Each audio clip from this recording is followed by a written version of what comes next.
يسألونك ماذا أحل لهم قل أحل لكم الطيبات تم سے پوچھتے ہیں کہ کون کون سی چیزیں ان کے لیے حلال ہیں، ان سے کہہ دو کہ سب پاکیزہ چیزیں تم کو حلال ہیں۔ They ask thee, O Muhammad, what is made lawful for them? Say, all good things are made lawful for you.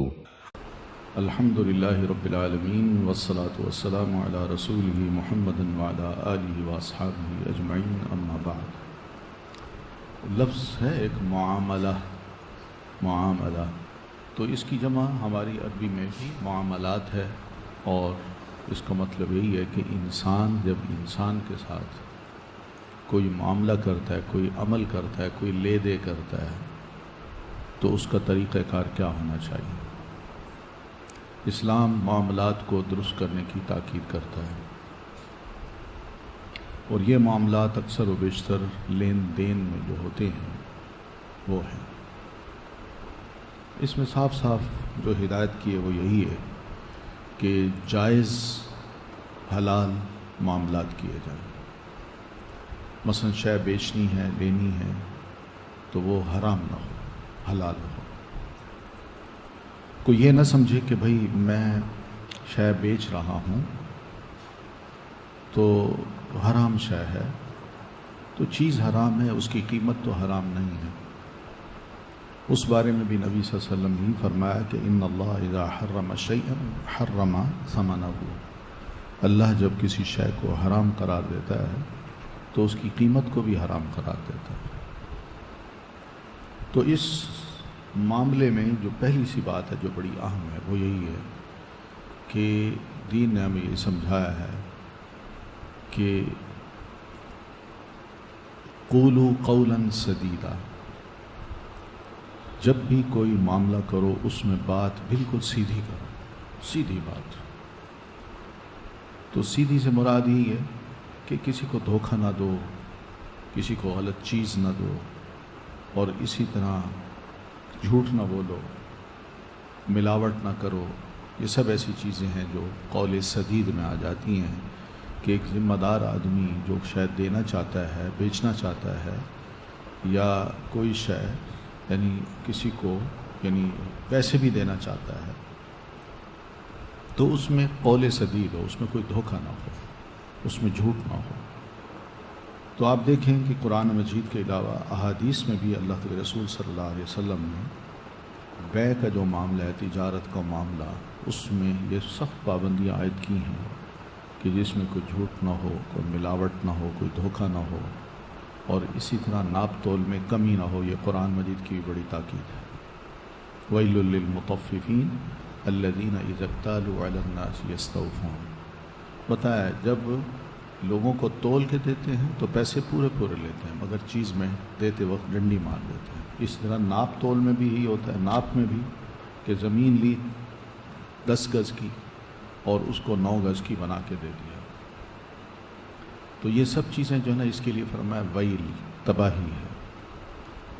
تباہی کا مطلب یہی ہے کہ یہ شخص آج دنیا میں کسی کو دھوکہ دے رہا ہے، کل کو اللہ تعالیٰ نے جب نامہ اعمال یعنی ترازو میں اس کے اعمال کو تولنا ہے تو اس وقت اللہ تعالیٰ نے ڈنڈی نہیں مارنی، اللہ تعالیٰ نے برابر برابر حساب کتاب دینا ہے، اور جو اس میں پھنس گیا تو اس کے لیے ویل ہے۔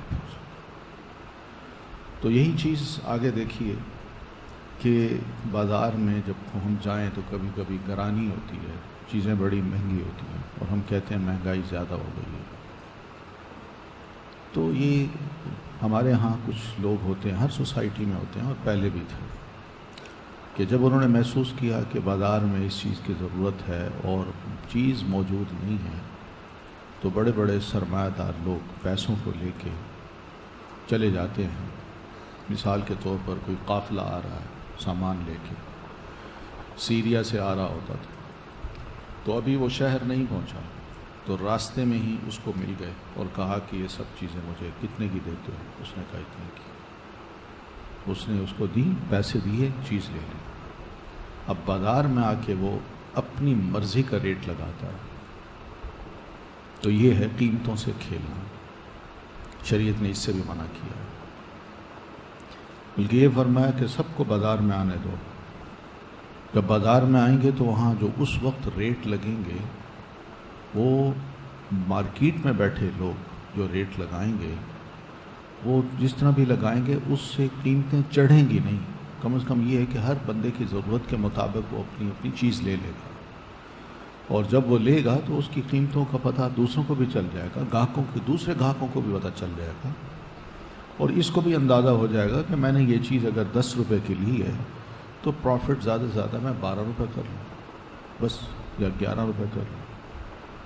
تو اس 12 روپے میں لے کے آگے 10 روپے میں لے کے آگے 12 روپے میں بیچوں گا تو ٹھیک مناسب سا مجھے بھی پروفٹ ہو جائے گا اور لوگوں کے لیے مہنگائی بھی نہیں ہوگی.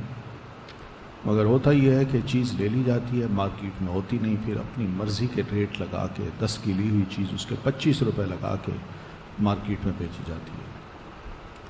تو وہ پھر یہ ہے قیمتوں سے کھیلنا.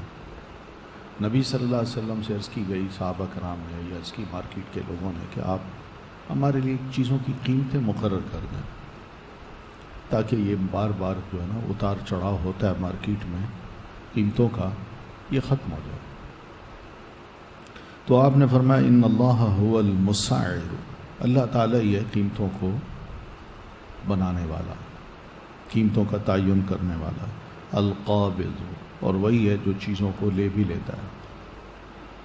کبھی مارکیٹ میں بالکل شے ہوتی نہیں ہے تو وہی ہے جو یہ کام کرتا ہے.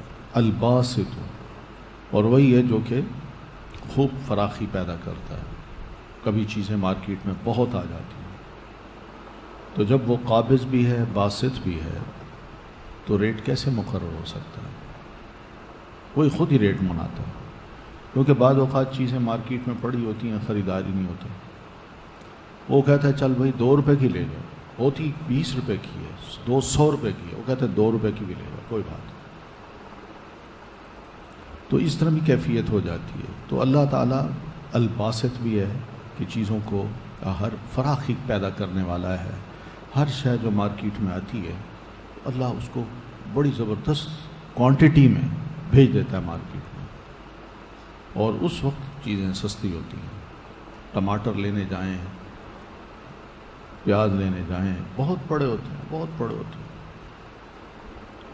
اور بیچ رہے ہوتے ہیں بھئی اتنے کے لے جاؤ، اتنے کے لے جاؤ، اتنے کے لے جاؤ. گاجریں ہیں وہ پڑی ہوتی ہیں.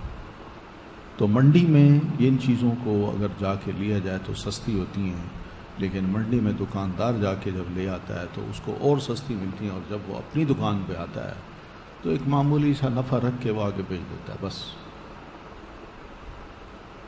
تو اس لیے اللہ تعالیٰ کو سمجھنا چاہیے الرازق، وہی رازق ہے. وَإِنِّي لَأَرْجُو، اور مجھے امید ہے کہ ان القى اللہ، کہ میں اللہ تعالیٰ کو جب ملوں تو وَلَيْسَ أَحَدٌ مِّنكُمْ، تم میں سے کوئی بھی ایسا نہ ہو جو یطالبنی بمظلمۃ، جو مجھ سے مطالبہ کرے کل قیامت کو اللہ کے سامنے کہ اللہ کے رسول آپ نے ظلم کیا تھا فی دم ولا مال، کسی خون کے بارے میں، انسانی خون کے بارے میں، یا پھر کسی مال کے بارے میں. میں نہیں چاہتا کہ کل کو کوئی یہ کہے کہ اللہ کے رسول آپ یہ ظلم کر گئے تھے لہذا فلاں کے خون کا بدلہ دے دیجئے، یا فلاں کے مال کو آپ نے نقصان پہنچایا تھا وہ دے دیجئے. تو میں نہیں چاہتا.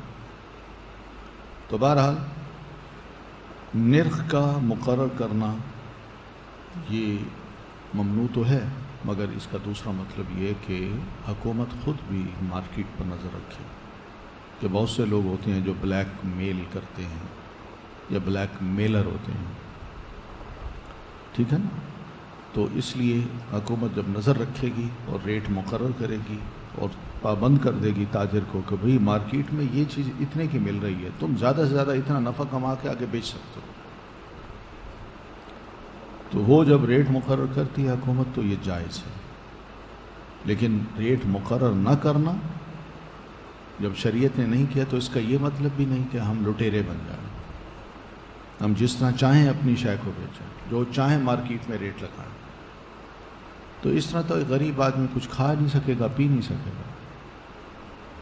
تو یہی وجہ ہے کہ جس میں ایسے ظلم نہ کرنے کی پابندی ہے، اس وجہ سے حکومت آگے آتی ہے اور وہ ریٹس پر کنٹرول کرتی ہے تاکہ لوگوں پر ظلم نہ ہو، ورنہ شریعت کا مطلب یہی ہے کہ ریٹ مقرر نہ کیے جائیں، خود گاہک کو اور دکاندار کو، بیچنے والے کو اور خریدنے والے کو بس خود احساس ہو کہ میں نے ایک مناسب سا پروفٹ لے کے شے کو آگے بیچنا ہے،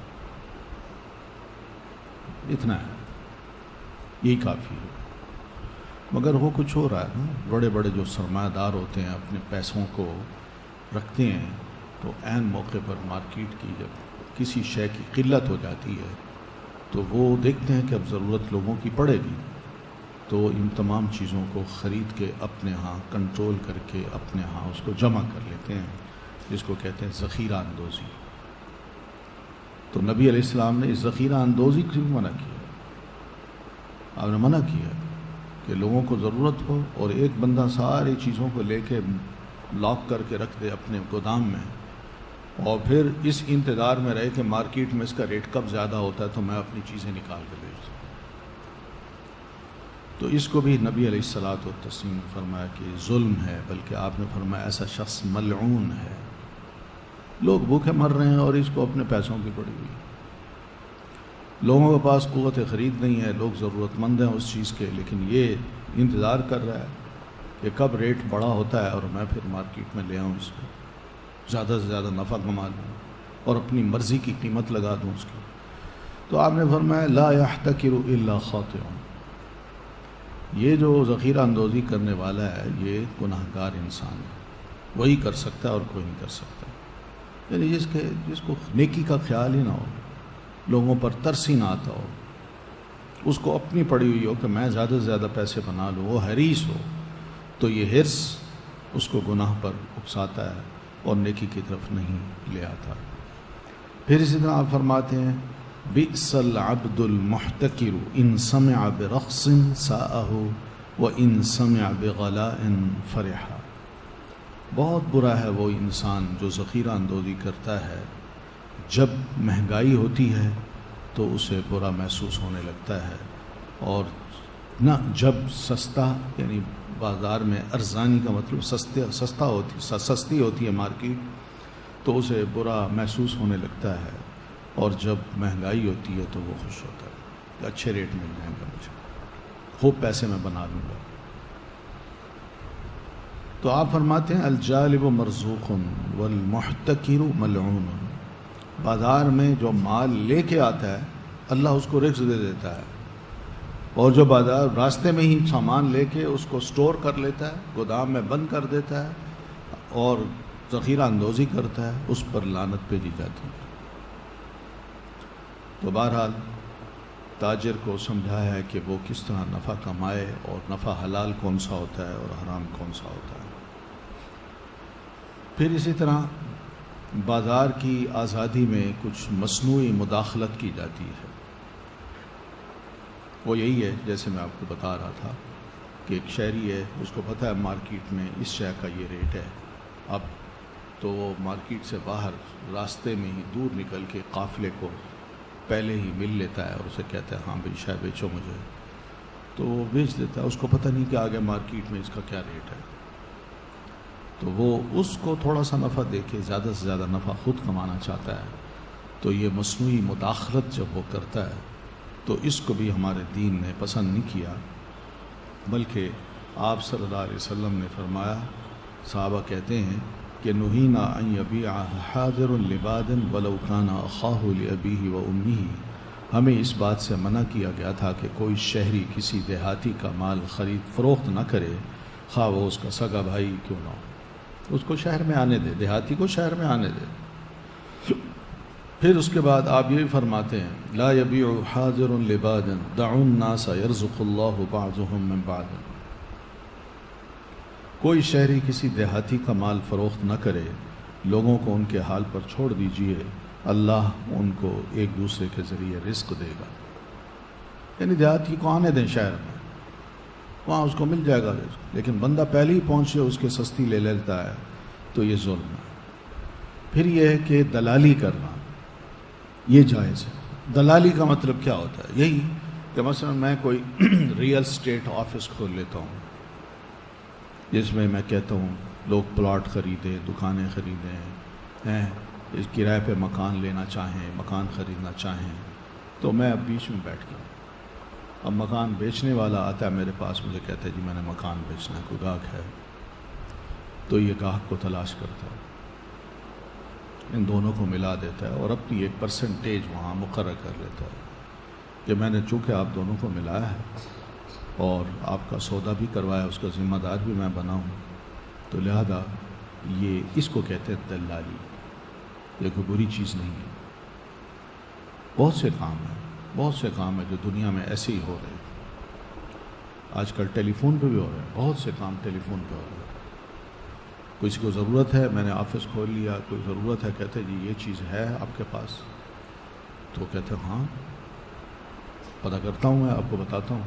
تو وہ دوسری جگہ فون کرتے ہو، کہتے ہیں ہاں پڑھی ہے، کیا ریٹ ہے، یہ ہے، کب تک پہنچا دو گے، اس حد تک، فرسٹ کلاس ہے، سیکنڈ کلاس ہے، تھرڈ کلاس ہے، کیسے پیکنگ، یہ وہ سب کچھ پوچھ لیتا ہے. پھر اس کے بعد اس کو کہتا ہے کہ بھئی چیز موجود ہے اور ریٹ یہ ہے، اس حالت میں ہم آپ کو دیں گے. تو وہ کہتا ہے ٹھیک ہے. تو وہ اس ریٹ میں کچھ تھوڑا سا پرسنٹیج اپنی لگا لیتا ہے اور یہ کام آسانی سے ہو جاتا ہے. تو اس کو کہتا ہے، جس کا مال ہے اس کو کہتا ہے یہ میرا ایڈریس ہے، یہاں پر یہ چیز بھجوا دو. تو وہ ڈائریکٹ اسی کے پاس ہی مال چلا جاتا ہے اور یہ پیسے لے لیتا ہے.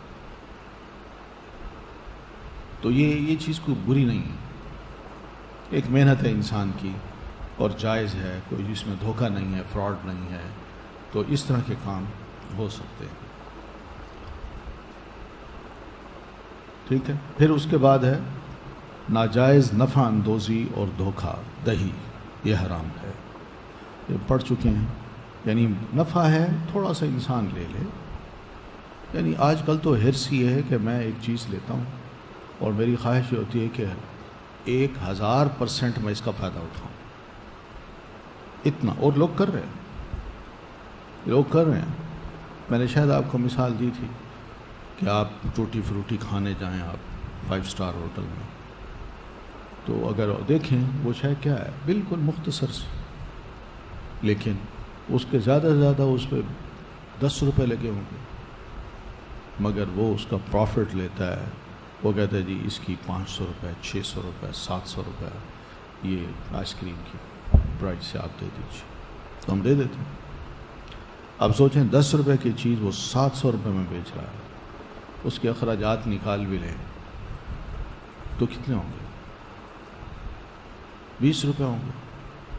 کوئی ایک ملازم کھڑا ہے، وہ لے آتا ہے، بس جس جگہ بیٹھایا ہے وہ جگہ اپنی ہے.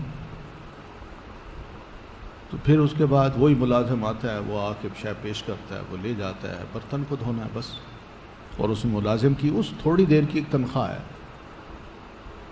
تو وہ تنخواہ اس کو مل رہی ہے. وہ اسی 10 میں سے 20 روپے بھی اگر چلو 30 روپے کی بکے تو باقی پیسے کتنے آپ سوچیں. 5 اسٹار ہوٹلز کو ان کے مالک ٹارگیٹ دیتے ہیں کہ آپ اس مہینے مجھے اتنے 100 ملین روپے بنا کے دیں گے، اور وہ بناتے ہیں. اور جو جتنا زیادہ ملین پیسہ بنائے اس کو ذرا تھوڑا سا بونس بھی دے دیا جاتا ہے، یہ آپ کے لیے بونس. تو اب مسئلہ یہ ہے کہ کلچر بن گیا، کلچر کہ آپ مہنگی چیز خود خریدیں اور خود بھی مہنگی سے مہنگی چیز بیچیں. اس لیے ایسے مہنگے لوگ جو ہیں وہ کہیں بھی جائیں ان کے لیے وہ ایک روٹین ہے، مگر عام بندہ ایسی کلاس میں یا ایسے مقامات پہ گھس نہیں سکتا، اس لیے کہ وہ سوچتا ہے بھی یہ تو خیال سے بھی اوپر کی چیزیں ہیں. وہ یہ سوچتا ہے کہ میں 700 کی اگر آئس کریم کھاؤں تو اس سے بہتر نہیں ہے کہ میں گھر میں کچھ ہے لے جاؤں، وہ ہانڈی بنے، ہم سارے گھر والے بیٹھ کے کھا سکتے ہیں. تو اس لیے یہ اس طرح کی جو نفع اندوزی ہے لوگ آپس میں وہ کر لیتے ہیں اور عام بندے اس سے محروم رہتے ہیں. تو اس کو بھی دین نے کہا درست نہیں ہے. پھر دھوکہ دہی بھی ہے. دھوکہ دہی آج کل دودھ کو دیکھ لیں کیسے مل رہا ہے دودھ، کتنی قسمیں کھاتے ہیں لوگ، آئس کریم خالص دودھ کی. دودھ بڑا خالص 100% خالص، لیکن بڑے اچھے طریقے سے وہ دودھ میں پانی بھی ملا لیتے ہیں. ہم پانی کیا بہت کچھ ملاتے ہیں، اب تو کچھ سوچ ہی نہیں سکتا. پڑھیے نا آپ نے سارے کلپس دیکھے نا، کن کن چیزوں سے دودھ، کیمیکل سے دودھ بن رہا ہے. اور پچھلے دنوں تو یہ تھا کہ بعض دنیا کے بہت سے علاقوں میں اب گدھی کا جو دودھ ہے نا، گدھی کا دودھ وہ پیکنگ میں بک رہا ہے، اور اس کے فضائل میں یہ لکھا ہوا ہے کہ یہ گدھی کا دودھ جو ہے نا بالکل بچے کے لیے اتنا مناسب ہے، چھوٹے بچے کے لیے، دودھ پیتے بچے کے لیے، اور اس میں وہی خصوصیات ہیں جو ایک ماں کے دودھ میں ہوتی ہیں. یہ تک لکھا ہوا. اور ایسی چیزیں جب آرڈر دیکھتے ہیں کہ لوگ اب مانگ رہے ہیں تو پھر مانگ بھی بڑھ جاتی ہے گدھوں کی اور گدھیوں کی. غیر ملکی جو لوگ ہیں وہ جب ان چیزوں کو پیک کر کے بیچنا چاہتے ہیں، ان کو آرڈرز ملتے ہیں تو وہ دوسرے ملکوں کو کہتے ہیں، وہاں جا کے معاہدے کرتے ہیں کہ آپ ہمیں 2000 گدھے اس سال فراہم کر دیں، جس میں گوشت بھی ہو سکتا ہے، دودھ بھی ہو سکتا ہے، سب کچھ لوگ کر رہے ہیں. عجیب سا ماحول بنتا جا رہا ہے. یہ سب بہرحال اسلام کے لیے چیلنجنگ بھی ہیں اور مسلمانوں کے لیے بھی، اور بہت بڑے فتنے ہیں جو اب شروع ہو گئے ہیں مسلمانوں کے لیے. اب کون مسلمان اس سے بچتا ہے اور کون نہیں بچتا. تعرض الفتن کحصیر عودا علی عود، یہ حدیث ہے نبی علیہ السلام کی کہ بالکل حصیر، کہ فتنے جو ہے نا وہ مسلمان کے سامنے آئیں گے کل حصیر، جیسے ایک چٹائی ہوتی ہے. آپ اس چٹائی کو دیکھ لیں تو اس کا ایک ایک پتا جو ہے وہ آپ نکالتے جائیں، ایک کے بعد ایک، ایک کے بعد ایک، ایک کے بعد ایک نکلے تو ایک کے بعد دوسرا، تیسرا، چوتھا وہ نکلتا جاتا ہے. تو میں نہیں، اسی طرح مسلمان کے سامنے یہ سب چیزیں آئیں گی. پھر دھوکہ دہی تو ہم سب جانتے ہیں کہ نجش جس کو کہتے ہیں نا، نجش، کہ خارجی اور مصنوعی مداخلت کے سلسلہ کی ایک چیز نجش ہے، جس سے نبی صلی اللہ علیہ وسلم نے منع فرمایا. نجش کی تشریح حضرت ابن عمر نے یہ کی ہے کہ تمہارا ارادہ مال خریدنے کا نہ ہو، لیکن تم قیمت سے زیادہ بولی بولو. یعنی ایک شے ہے، میں یہ پڑھی ہوئی ہے، میں مالک سے کہتا ہوں، میری نیت نہیں ہے کہ میں خریدوں، میں اس مالک کو دوسرے لوگوں کے سامنے کہتا ہوں، ہاں بھائی 500 روپے لوگے اس کے، اور ہے وہ 200 روپے. تو میں اس لیے یہ بولتا ہوں بولی، تاکہ جو پاس کھڑے ہوئے لوگ ہیں اب ان کے لیے 500 سے زیادہ بولی دینے کا موقع ہو، اس سے کم نہ دیں. اور میری نیت نہیں ہے کہ میں خریدوں، صرف لوگوں کو ابھارنے کے لیے، اکسانے کے لیے میں کیا کرتا ہوں، اس کا اعلی کار بن کے لوگوں کے سامنے بڑی قیمت لگا دیتا ہوں، اور لوگ جو ہے نا اس پہ کہتے ہیں اچھا یہ 500 کی کہہ رہے تو میں 550 کی کہہ دیتا ہوں، دوسرا 600 کہتا ہے، اور اس طرح یہ بولی لگتے لگتے معلوم نہیں 500 کی چیز کہاں جا کے وہ بکتی ہے. تو یہ ناجائز طریقہ ہوتا ہے نفع کمانے کا، اور دوسروں کو دھوکہ دینا مقصود ہوتا ہے. ٹھیک ہے، تو اس سے بھی آپ نے منع فرمایا ہے. پھر اسی طرح تجارت کی جو چیزیں ہیں چھوٹی موٹی جو ادھر ادھر موو ہو سکتی ہیں، اس کو بھی آپ صلی اللہ علیہ وسلم نے فرمایا کہ یہ مارکیٹ میں جب تک نہ آئیں اس وقت تک اس کی قیمت نہ لگائی جائے. پھر جس نے ہمارے ساتھ دھوکہ دہی کی وہ ہم میں سے نہیں، یہ پیارے نبی صلی اللہ علیہ وسلم کی حدیث ہے. وجہ کیا ہے؟ اسلام یہ چاہتا ہے کہ ہر معاملے میں سچائی ہو، کھرا پن ہو، بس. کیونکہ دین پر عمل یہ بہت زیادہ قیمتی ہے بنسبت اس کی کہ انسان اپنے سامنے دنیاوی مفاد کو دیکھ لے. آپ صلی اللہ علیہ وسلم کا ارشاد ہے البیعان بالخیار ما لم یتفرقا، خریدار اور بیچنے والا یہ دونوں کے پاس اختیار ہے سودا بیچنے نہ بیچنے کا اس وقت تک جب تک کہ وہ ایک دوسرے سے جدا نہیں ہو جاتے. ٹھیک ہے نا؟ میں کسی دکاندار کے پاس گیا، میں نے کہا بھائی یہ کتنے کا ہے؟ اس نے کہا 10 روپے کا. میں نے کہا یہ لو پیسے. تو اس نے لے لیے، میں نے وہ چیز رکھی، پھر ہم نے کوئی اور باتیں شروع کر دی وہیں بیٹھے بیٹھے. پھر مجھے خیال آیا کہ میں یہ چیز نہیں خریدتا. میں نے کہا واپس کرو، مجھے میرے 10 روپے دے دو. مجھے یہ اختیار ہے، لیکن یہ اختیار اس وقت ختم ہو جاتا ہے جب میں اٹھ کے ذرا باہر چلا جاؤں اور پھر تھوڑی دیر کے بعد واپس آؤں اور میں آ کے کہوں کہ بھائی میں یہ چیز نہیں خریدنا چاہتا، تو میرے پیسے دے دو. اب اس کے پاس یہ اختیار ہے، وہ چاہے تو یہ کہہ دے کہ نہیں، طے ہو گیا سودا، چیز اٹھا اور لے جاؤ، میں واپس نہیں کروں گا. اور وہ ٹھیک کہتا ہے، وہ غلط نہیں ہے، کیونکہ اختیار بس اسی وقت تھا جب ہم آمنے سامنے بیٹھے تھے. اور جب ایک دوسرے سے جدا ہو گئے، تفریق ہو گئی. بعض علماء نے تفریق کا ایک مطلب یہی بتایا کہ یہ پلر ہے، اٹھ کے گیا اس پلر سے یوں گھوم کے آ گیا، بس یہ بھی تفریق ہے. بس ذرا تھوڑا سا اوجھل ہوا ہے وہ، بس یہ تفریق ہے. جو ہی ایک دوسرے سے وہ جدا ہوئے، اب اختیار ختم ہو گیا. دونوں میں سے ایک بے شک چاہے کہتا رہے، دوسرا نہ کرتا ہے تو وہ جائز ہے اس کے. اب یہ فضا نبی علیہ الصلوۃ والتسلیم نے مدینہ کی بنا دی تھی، اور مدینہ کے لوگ اتنے صاف ستھرے تھے کہ وہ کیا کرتے تھے، وہ بے شک کہتے تھے ٹھیک ہے، بندہ ہے دھوکہ نہیں دے گا، آج شاید لے گیا، کل پرسوں 2-4 روز کے بعد وہ آ جاتا ہے، کہتے بھائی یہ چیز مجھے ضرورت نہیں ہے، تم واپس کرو، میرے پیسے دے دو. تو وہ کر دیتا تھا. نبی علیہ السلام کے دور میں ہی ہوتا تھا، مگر اصول آپ نے نہیں بتایا، کیونکہ ہر جگہ مدینے کے لوگ نہیں تھے، ہر جگہ صحابہ کرام نہیں تھے. تو اس وجہ سے اصول آپ نے بتا دیا جو ہر جگہ استعمال ہو سکتا ہے، ہر وقت استعمال ہو سکتا ہے. ٹھیک ہے نا؟ فَإِن صَدَقَا وَبَيَّنَا، اگر وہ دونوں ایک دوسرے سے سچ بولتے ہیں اور اپنی اپنی چیزوں کی جو بات ہے، جو چیز ہے، اس کی پوری وضاحت کر دیتے ہیں، تو بُورِكَ لَهُمَا فِي بَيْعِهِمَا، تو اللہ تعالیٰ ان کی خرید و فروخت میں بڑی برکت پیدا کر دے گا. وَإِن كَذَبَا، اور اگر دونوں ایک دوسرے سے جھوٹ بولتے ہیں، وَكَتَمَا، اور دونوں ایک دوسرے یا کوئی ایک ان میں سے عیب چھپاتا ہے چیز کا، تو مُحِقَتْ بَرَكَتُ بَيْعِهِمَا، تو ان کی تجارت کی جو برکت ہے اللہ ختم کر دیتا ہے. تو یہ برکت اور شے ہوتی ہے، پیسہ نہیں ہوتا ہر شے میں، برکت ہوتی ہے. برکت، میں 100 روپے کما کے لاؤں، بالکل جائز طریقے کا ہوں، اللہ تعالیٰ اس میں 500 کی برکت ڈال سکتا ہے.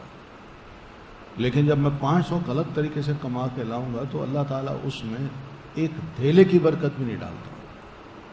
بندہ یہ سمجھتا ہے کہ شاید بڑا پیسہ ہے، لیکن وہ لے آئے گا، بڑی مزے کی چیز لے آئے گا، بہترین کیا کہتے ہیں اس کو، برگر لے آئے گا، آئے گا، کھائے گا، سو جائے گا، رات کو اٹھے گا، او ہو فوڈ پوائزننگ ہو گئی، اب الٹیاں شروع ہو گئیں، بھاگنا شروع کر دیا، ڈاکٹر کے پاس جا رہا ہے، یہ کر وہ کر، وہاں 500 روپے کا لایا ہے،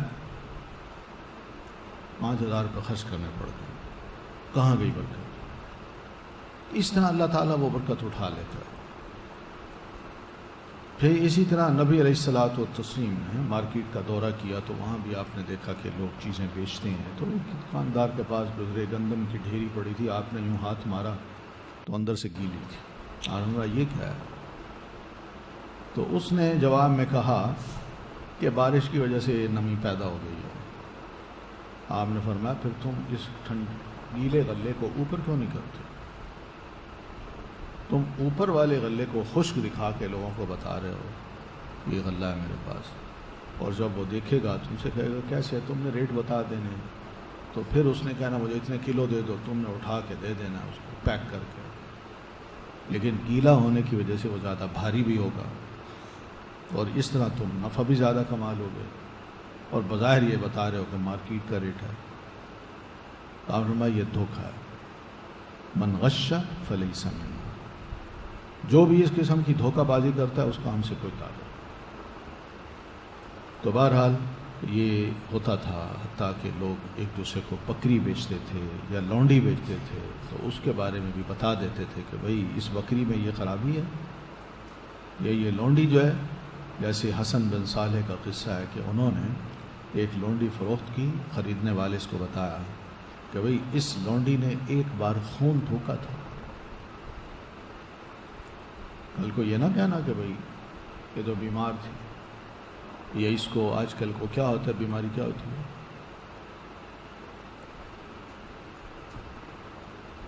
عام بیماری ہے ہمارے ہاں، پھر لوگ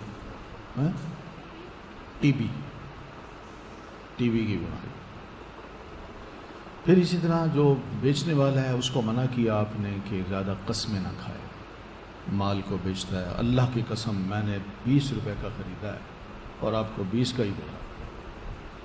تو یعنی اس طرح آپ فرماتے ہیں الحلف منفقۃ للسلعۃ ممحقۃ.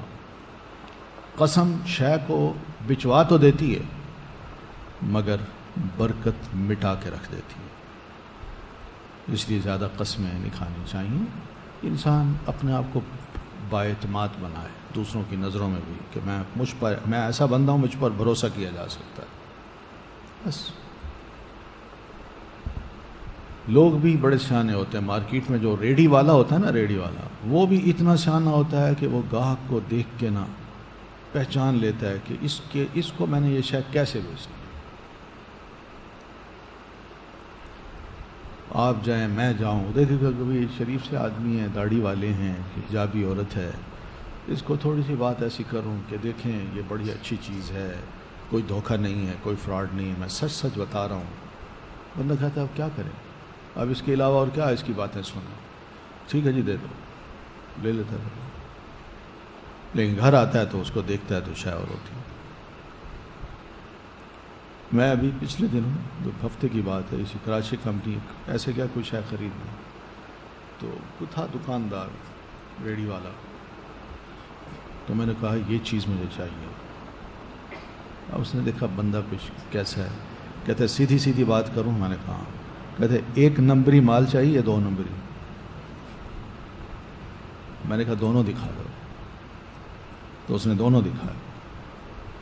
تو میں نے دیکھا کہ پیکنگ میں اور اس کی جو شکل تھی شے کی، وہ دونوں